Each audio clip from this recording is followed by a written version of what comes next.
Hello and welcome back to the RattleMind Podcast. I'm Ryan. Joining me as always is my co-host. I got that in under 5 seconds.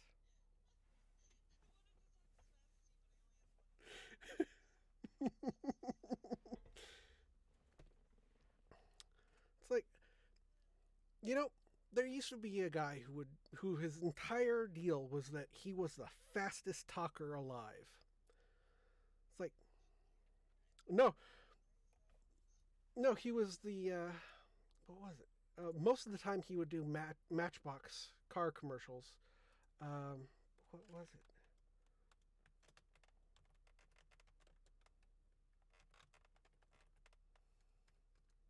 There we go. Fastest talking man. What was his name?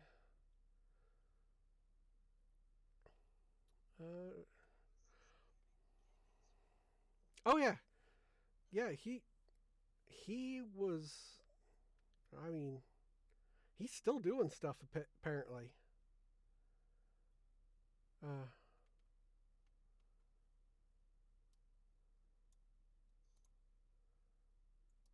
let me actually, do a real search. There is no way I'm saying his name. It's John.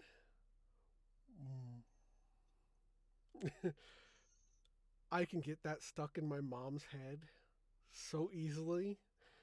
She yells at me every time I do it. It is hilarious. It's like it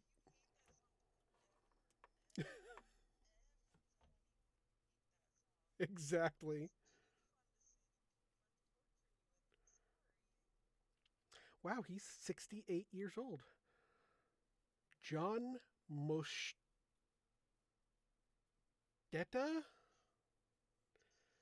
No, it's Moschitta.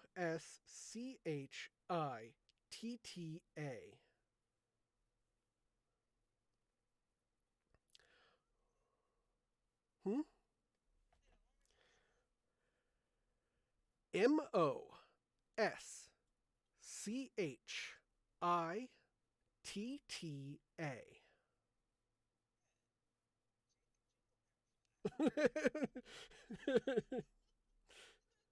Exactly. But yeah, he's appeared in over 100 commercials.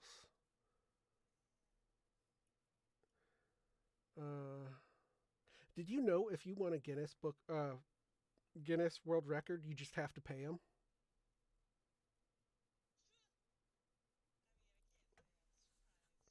It's like $12,000. $12,000, and just name what you want your record to be, and they'll.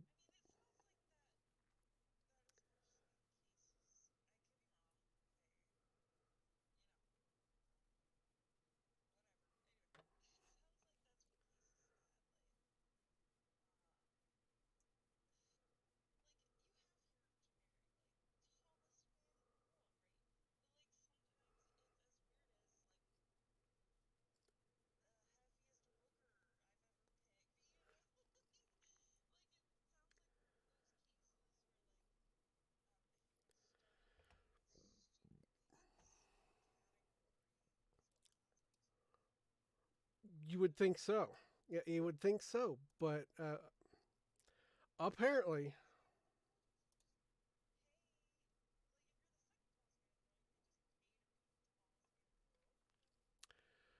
uh, according to some of the things I've seen about Guinness, or Guinness World Records, and I've seen like 2 or 3 different videos about it. So trust me, it's on the internet. It could all be a lie.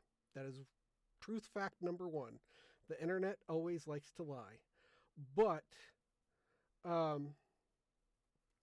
what I've seen is that you just pay them, and they will somewhat verify it. They'll actually have a person come out, but you have to pay like $10,000 or $12,000 for them to acknowledge it and give you the plaque and everything.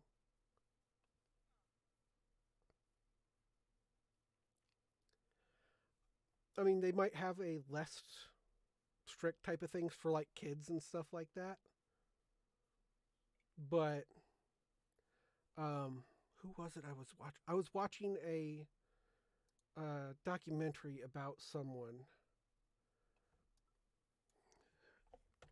I know he was really big on uh he was a big sound engineer type of person,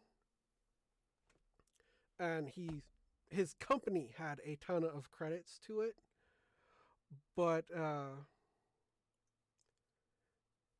he had like the way he did it, it was that he got the Guinness to issue him a world record for himself and not for the company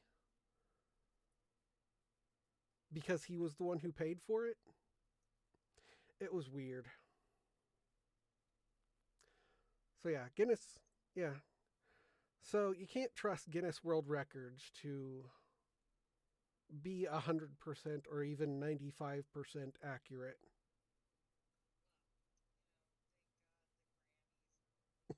Oh yeah. Well,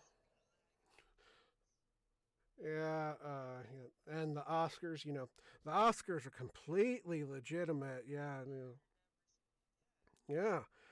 It's not that, you have to pay the Oscars a certain amount of money just for them to think about putting your movie into it. Yeah, nothing like that.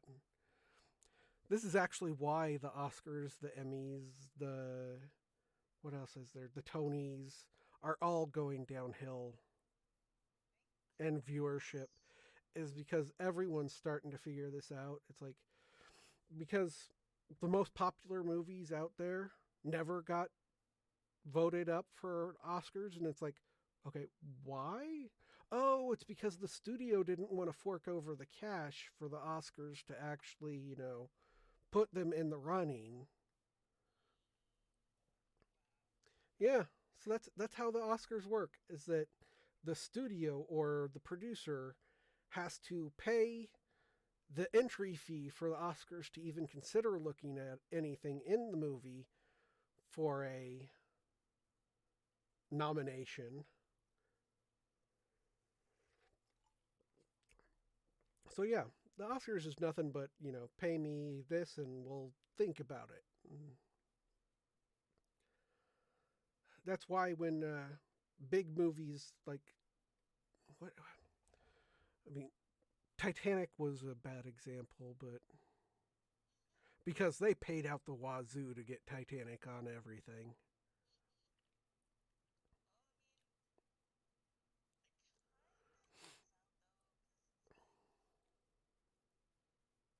Oh, yeah, it actually deserved to get some of him. I mean,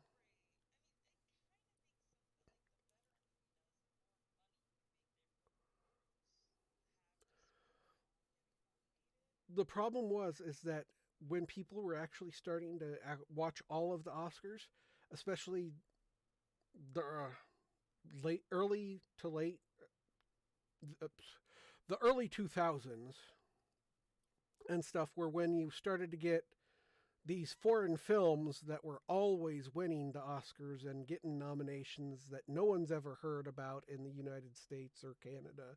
And it's like, okay, these didn't get theatrical releases worldwide. Why are they getting these huge awards when only a handful of people who go to Cannes or any of those other festival movie thingies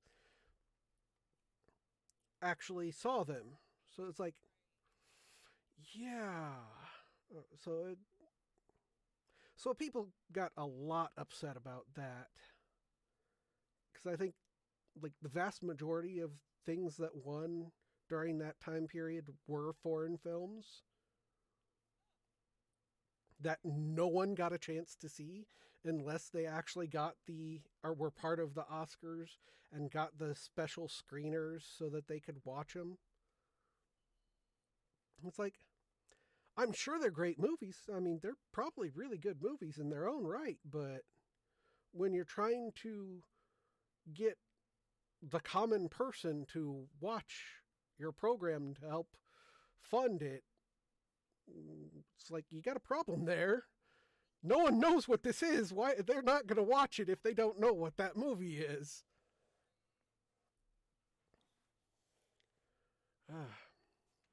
Yeah, there's a lot of things wrong with entertainment industry in general. I mean, like our last conversation on Wednesday, it was like, yeah, we got a term, but this term could be dead now. So, and then with this, it's like everything's about money. Give me money, and we'll keep doing it. We'll, just tell me money, and money tells me that you want us to look into it. But yeah, oh man, I mean, I think all of those award shows have dropped in viewership by like 10% each year for the last.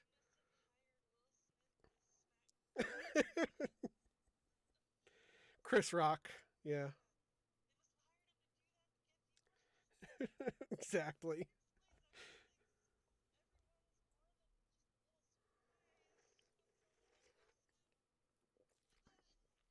Yeah, well, that was actually one of the theories. Yeah, that was one of the conspiracy theories. That part of it was staged just so that they would get views again.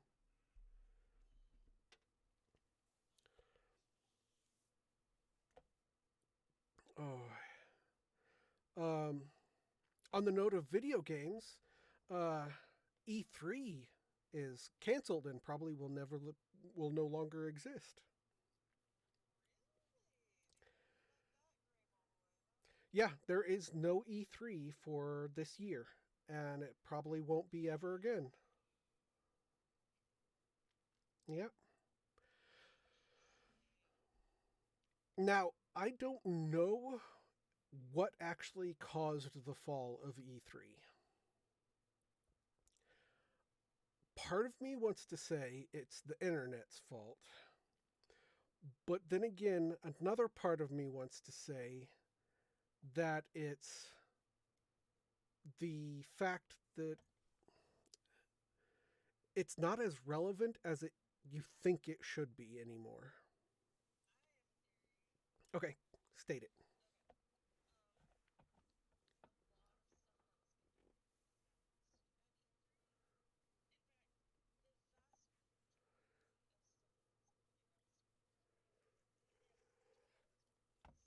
Mm, yes, yes, that is a very good point.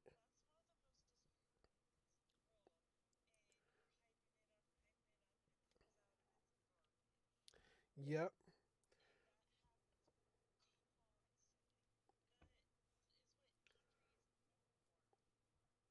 Yeah, it's like Bethesda. They have the Morrowind series.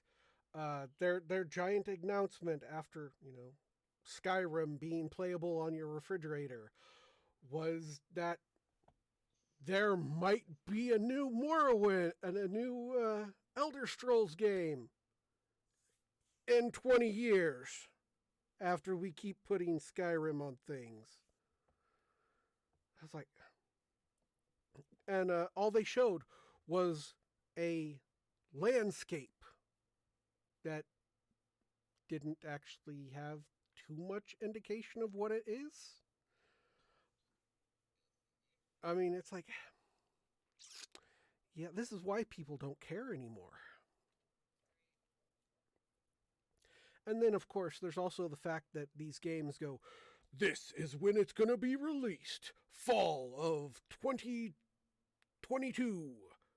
Well, we've had to push it back because of we haven't been able to work. Um, so it's not going to be out then. Now we're going to expect it to be out fall of 2026. What? And then, of course, there's a lot of games that are no longer releasing traditionally. They're because they're releasing off of Steam or something. So they put out a big video trailer and then let YouTubers hype it up. And it saves them a whole lot of money rather than going to E3. The other thing is that all the major studios and stuff have pulled out of reserving space at E3. So Nintendo, Microsoft, and Sony are no longer going to E3. So, and they are the big budget, what sustains E3. So that's part of what killed them. Because I think the first one to pull out was Nintendo, because they started doing stuff on their own. Then Sony pulled out, and then Microsoft. So that probably was the real killer of E3, was that those three just not being in attendance anymore.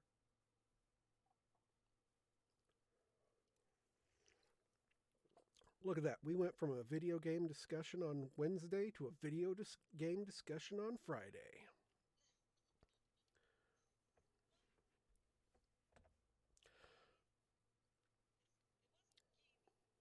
True. Mostly, back on to what most of this episode has been about. The video game awards are just exactly the same as the Oscars and all of the others. You have to pay to play, and even then, it's like, yeah, these games, I understand why they're getting awards, but a lot of the time, and then actually the worst part of the video game awards was that EA sponsored one year's video game awards. So it's like, I can't trust anything that's getting credit for EA to be actually worthwhile yeah. It's like Electronics Arts is paying for this mostly, and anything video game related to them is now suspect. Yeah. Award shows are all bought and paid for by the companies that they protest to, this is real, this is an award because it was good. Not that you paid us $15,000 just so that we would look at your stuff. No, that's not why. I think I might label this episode as award shows are garbage. Probably won't, though.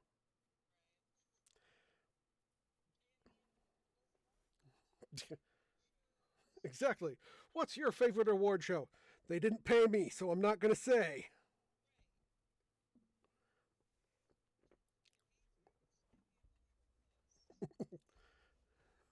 Yeah. Best video game award, studio award. Yeah, okay. Well, who's giving me money, and I'll tell you if you get the award. Yeah.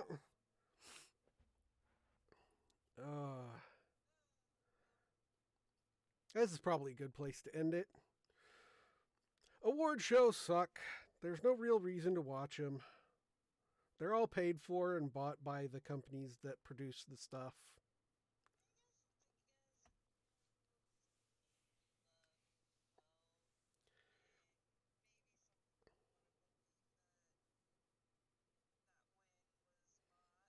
Yeah.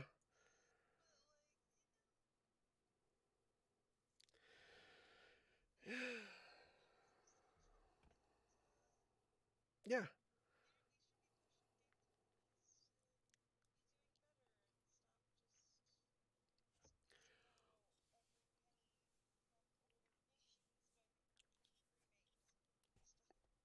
Right. And it's like the term game of the year does not mean a damn thing. Because what's calling it a game of the year? Um, I'm Bethesda, and I call this game that I just produced Game of the Year. And that's why it's Game of the Year. Here's your Game of the Year edition. All right. Yep. All right. But thank you everyone so much for watching. Award shows suck. Remember to like, comment, and subscribe. Because that's better than any award show.